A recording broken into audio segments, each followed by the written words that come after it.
श्री शिवाय नमस्तुभ्यम, हर हर महादेव। मैं पायल सैनी अपने YouTube चैनल आज के उपाय में आपका स्वागत करती हूँ। सावन के महीने में सावन शिवरात्रि के दिन आपको पार्थिव शिवलिंग का निर्माण करके उसकी पूजा अर्चना और अभिषेक अवश्य करना चाहिए। सावन के महीने में माता सती रोज पार्थिव शिवलिंग का निर्माण कर उसका अभिषेक और पूजा किया करती थी और पूजा के पश्चात उस पार्थिव शिवलिंग का विसर्जन कर दिया करती थी।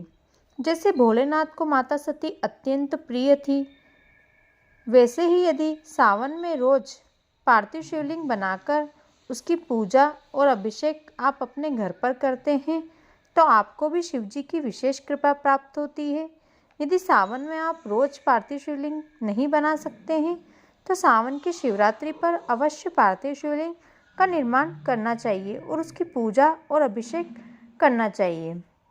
सावन माह के अलावा आप हरतालिका तीज, मासिक शिवरात्रि, महाशिवरात्रि, छोटी तीज, बड़ी तीज जैसे विशेष मौक़ों पर भी पार्थिव शिवलिंग बनाकर उसकी पूजा अर्चना और अभिषेक कर सकते हैं।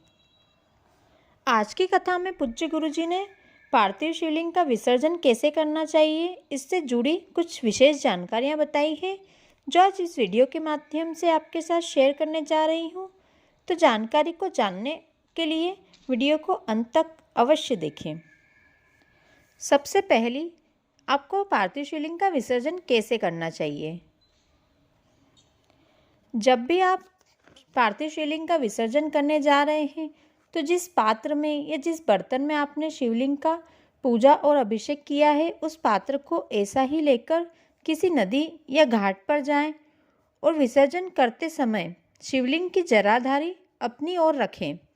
जब शिवलिंग पानी में विसर्जित करें तो पहले शिवलिंग वाला हिस्सा जल में गिरना चाहिए और जब शिवलिंग जल में प्रवेश कर रहा है और जब आपको जलाधारी का हिस्सा जल में गिरता हुआ दिख रहा है तब अपनी जिस कामना से आपने पार्थिव शिवलिंग का निर्माण किया है वो कामना अपने भोले बाबा से कर देनी चाहिए।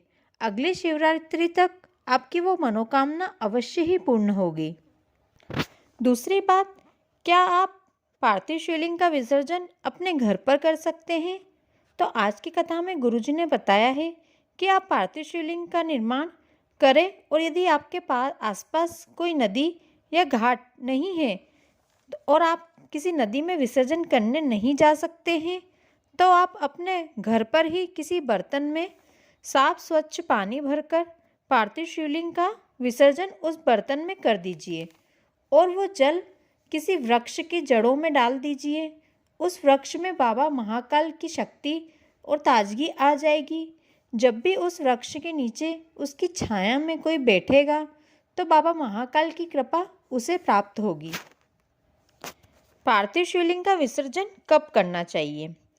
यदि आप सावन के महीने में पार्थिव शिवलिंग का बना रहे हैं तो आप उसे रात भर रख सकते हैं।